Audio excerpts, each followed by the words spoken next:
नमस्कार दोस्तों, नई कृषि दर्पण में आपका स्वागत है। और आज मैं आ चुका हूं झारखंड की राजधानी रांची में। यहां आने का खास मकसद है क्योंकि मैं चाहता हूं कि हमारे जो बिहार, झारखंड, उत्तर प्रदेश के पशुपालक हैं, वो किसी भी क्षेत्र में यानी कि पशुपालन के क्षेत्र में किसी भी पॉइंट पर मतलब मात न खाए। कहने का मतलब वहाँ नुकसान में न जाए। तो हर एक पॉइंट्स को, हर एक बारीकियों को नज़र में रखते हुए मैं यहाँ के ऑनर से बात करूँगा कि कैसे इतनी बड़ी डेयरी, यानी कि किसान डेयरी एक अपने आप में काफ़ी बड़ी डेयरी है। आप इसको गूगल भी कर सकते हैं, तो आपको पूरी की पूरी डिटेल्स मिल जाएगी, कितना क्या इसकी हिस्ट्री है, पूरा का पूरा आपको डिटेल्स मिलेगा।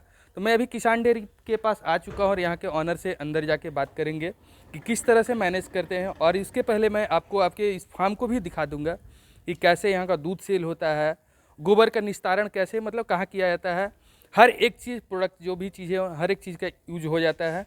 तो उसके पहले मैं कहूँगा कि चैनल पर नए आए हैं तो सब्सक्राइब कर लेंगे, साथ में बेल आइकन का बटन को प्रेस कर लीजिए ताकि जब भी मैं वीडियो अपलोड्स करूँ तो आपको अपडेट जो है मिलता रहे। तो आइए मैं फार्म विजिट करा देता हूँ, उसके बाद ऑनर से बात करता हूँ। जी, पुनः स्वागत है सर हमारा चैनल पर आपका। सर मैं कुछ ब्रीड जानूंगा जो आपने खुद तैयार करके रखा जी है, जी जी कैसे कैसे तैयार किया ये जी चीज़ थोड़ा सा आप इसको डिटेल्स में बताएंगे। क्या सीमन यूज़ करते हैं, जी जी कौन सा बेहतर होता है, ये हमारे थोड़ा पशुपालक भाइयों को आप जी बताएंगे जी सर। जी देखिए, आपने बड़ा अच्छा प्रश्न पूछा है। सबसे पहले तो हम सीमेंट के बारे में ही बात करना चाहेंगे, आर्टिफिशियल सीमेंट्स के बारे में। देखिए, हम शुरू से ही अपने यहाँ साढ़ तो हम रखते ही हैं, लेकिन साढ़ का उपयोग हम लोग करते हैं कि जो बहुत ज़्यादा रिपीट ब्रीडर हो जाती है उनमें। और एक एक साँड़ में हम जब कभी उसका उपयोग करते हैं तो उसके बाद 7 दिनों तक फिर कोई दूसरे गाय में उस साँड़ का उपयोग नहीं करते हैं, क्योंकि उसमें क्या होता है कि जो इन्फेक्शन है वो बढ़ने का चांस रहता है दूसरे जानवर में। तो साँड़ का हम नेचुरल मैटिंग जो है वो बहुत रेयर करते हैं। अपने यहाँ हम सीमेंट रखे हुए हैं, कंटेनर रखे हुए हैं।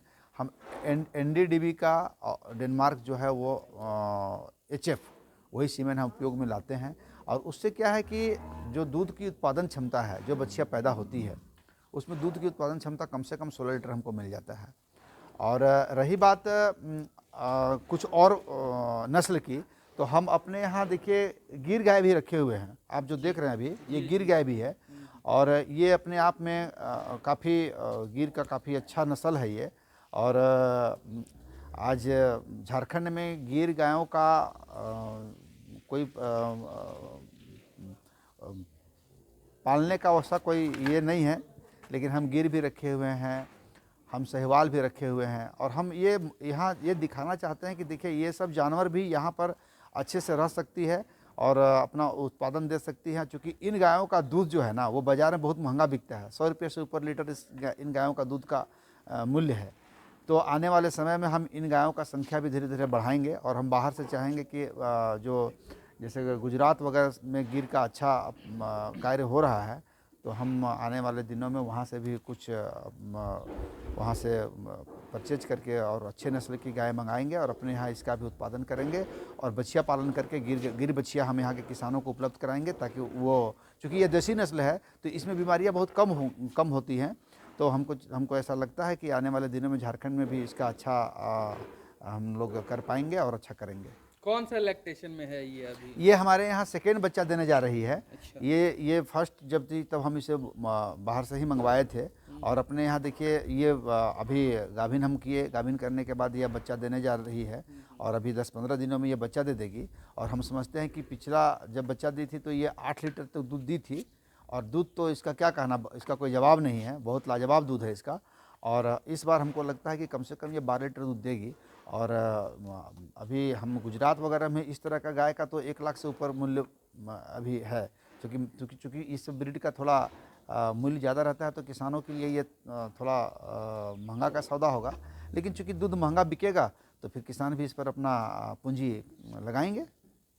तो इसको खिलाने का खर्च कितना आ जाता होगा अगर गिर गाय की बात करते हैं आप, क्योंकि रोग प्रतिरोधक क्षमता इनमें इनमें काफ़ी ज़्यादा है, तो इनको खिलाने का खर्च कितना आ जाता होगा सर? देखिए, खिलाने की जहाँ तक बात है तो जो जानवर एचएफ में हमको खिलाने का खर्च है वही खर्च इसमें भी आता है। कोई हम अलग से खर्च नहीं करते हैं, जी जी। कोई एक्स्ट्रा खर्च नहीं है। जो उनकी देखभाल है, जो उनकी खान पान है, वही इसको भी हम दे रहे हैं। एक चीज़ और हम आपको बताना चाहेंगे, अभी हमारे यहाँ कल ही एक गाय जो कि मेरे यहाँ बच्चा दी, और वो तीसरी बच्चा दी है अभी। ऐसा लग रहा है कि जुड़वा है। हाँ, ये आप सही सही कह रहे हैं, सही अनुमान लगाए, ये जुड़वा बच्चा है, दोनों बच्चियां हैं और दोनों स्वस्थ हैं, और दोनों इन गाय और ये जच्चा बच्चा दोनों को बहुत अच्छे हैं। और आप देख रहे हैं कि दोनों बच्चे बहुत ही एकदम अपना कौन सा अच्छे लैक्टेशन से। में है आपकी ये तीसरी बच्चा दी है मेरे यहाँ, तीसरी बच्चा दी दूसरे है। में इसका कितना दूध था? हाँ, दूसरे में ये 18 लीटर दूध दी थी, और इस बार तो उम्मीद है कि 20 लीटर से ऊपर ही दूध देगी।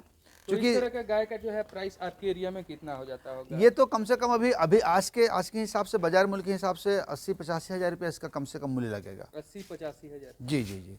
तो सर सीमन की बात कर रहे थे, तो थोड़ा सा सीमन का मैं टैंकर भी देखना चाहूँगा। हाँ हाँ, बिल्कुल बिल्कुल बिल्कुल। हाँ, ये सीमेंट का टैंकर है। यदि आम किसान इसको रखना चाहे तो इसको रखने में कितना खर्च आ जाता है? नहीं, 5-10 गाँव के लिए तो ये थोड़ा सा महंगा पड़ेगा, उनके लिए तो फिर जो एआई का काम करते हैं उन्हीं से डिपेंड रहना है।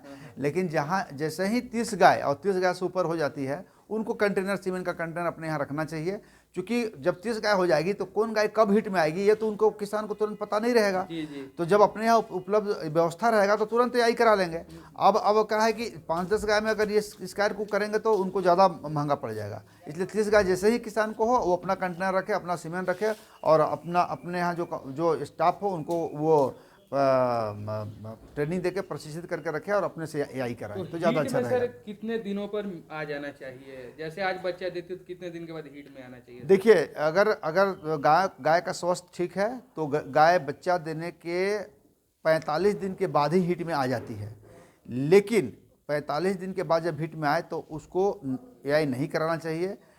कम से कम 60 दिन से 70 दिन के बीच में जब वो सेकेंड हीट में आवे तभी पाल देना चाहिए, क्योंकि एक बार जब गाय बच्चा देती है तो उसका शरीर उसी हिसाब से बच्चा देने के बाद थोड़ा शरीर वीक हो जाता है, कमज़ोर हो जाता है, तो उसका शरीर को भी दूसरा बच्चा को गाभिन होने के लिए शरीर भी उस हिसाब से तैयार रहेगी, तभी जो नेक्स्ट बच्चा उसके बाद का जो बच्चा होगा वो अच्छा होगा। तो कम से कम 2 माह का समय अगर उससे मिले तो ज़्यादा अच्छा रहेगा कि अपने शरीर का वो जो स्वास्थ्य है उसको भी ठीक कर ले, और तब वो उसको पाल दिया जाए तो कंसीव भी करेगी अच्छे समय से और बच्चा भी देगी ठीक समय से। एक और चीज़ जानना चाहेंगे सर, इतने बड़े फार्म है, 280 कैटल का फार्म है, मैनेज करने का राज बताएंगे थोड़ा सा, कैसे आप मैनेज सफलतापूर्वक कर रहे हैं इस चीज़ को? देखिए, इसमें क्या है कि ये मैनेज करने की जहाँ तक बात है तो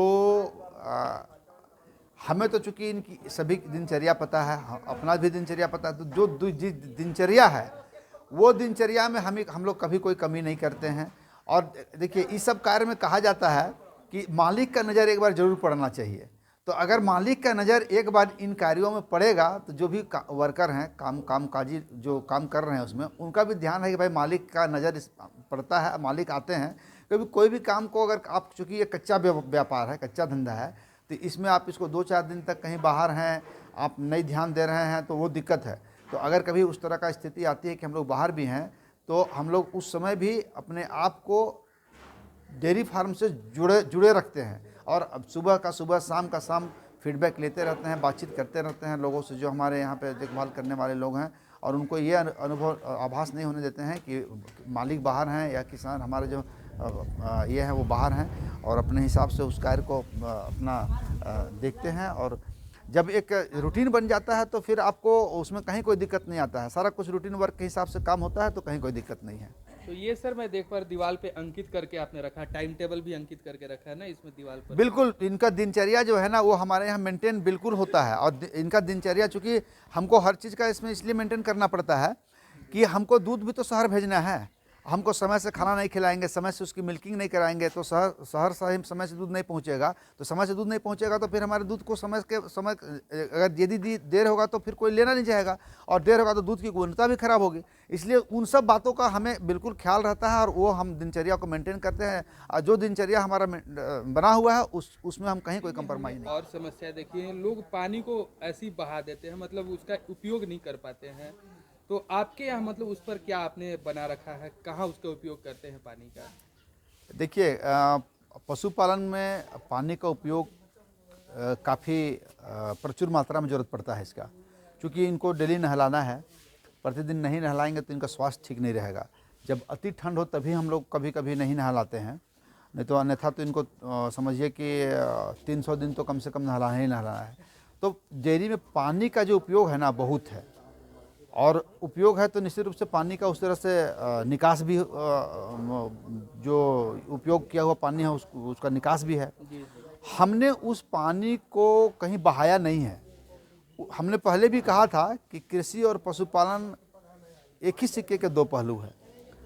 जो पशुपालन से हमारा जो पानी निकल रहा है उस पानी को हम स्टोरेज कर दिए हैं और उसको ऐसा स्टोरेज किए हैं कि जो नहाने वाला पानी, सेठ के साफ सफाई वाला पानी, सभी को हम एक बड़ा तालाब बनाए हैं और एक छोटा तालाब बनाए हैं। तो सबसे पहले वो पानी छोटा तालाब में जाता है। छोटा तालाब में जब वो पानी जाता है तो जो भी गोबर का अंश है वो उसमें ठहर जाता है और उसका जो ओवरफ्लो पानी है उसको हम बड़ा तालाब में डालते हैं। और जो छोटा तालाब में हमारा गोबर का अंश रुक गया उससे हम साल में 2-3 बार निकलवा देते हैं। वो हमारा कृषि कार्य में काम में आता है।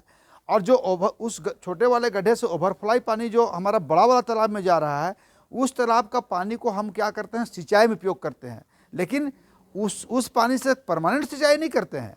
मान लीजिए 2 से 3 पानी हम नॉर्मल पानी सिंचाई की कृषि का और 1 पानी उसको दे देते हैं। तो क्या होता है कि हम लोग जो कहते हैं ना कि ऑर्गेनिक क्या है, तो ऑर्गेनिक वही है हमारा। उसमें चूंकि उनका यूरिन भी मिला रहता है तो वो हम यूरिया खाद अपने कृषि में हम यूरिया का उपयोग नहीं करते हैं। हम उसी पानी को जो 2 या 3 पानी नॉर्मल से सिंचाई किए और 1 पानी वो तालाब का पानी सिंचाई कर दिए। आप विश्वास नहीं करेंगे कि हमारा जो कृषि उत्पाद है, जो उसका फसल है, वो देखते बनता है। और हमारे आसपास के जो किसान हैं, जो गांव के लोग हैं, जो कृषि कार्य कर रहे हैं, वो भी हमें उस पानी के लिए हमारे पास कहने आते हैं कि हमें भी एक सिंचाई दे दीजिए, हमें भी एक सिंचाई दे दीजिए।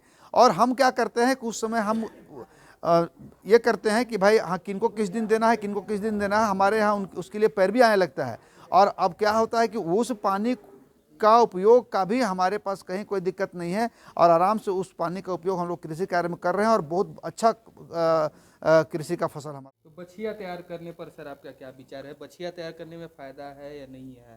नहीं, निश्चित रूप से बछिया का पालन करना चाहिए। हालांकि इधर कुछ वर्षों में चूँकि खाद्य पदार्थों में थोड़ा महंगाई बढ़ा है तो बछिया पालन करने में इसमें थोड़ा ज़्यादा खर्च पड़ रहा है। और हम इस संबंध में यही कहना चाहेंगे कि देखिए जो बछिया यहाँ तैयार होगी वो बछिया इस क्षेत्र के लिए वरदान साबित होगी। और आज किसान क्या करते हैं, छोटे किसान, कि वो चूँकि बछिया को पालन करने में असमर्थ होते हैं तो वो बछिया को छोटे में ही बेच देते हैं।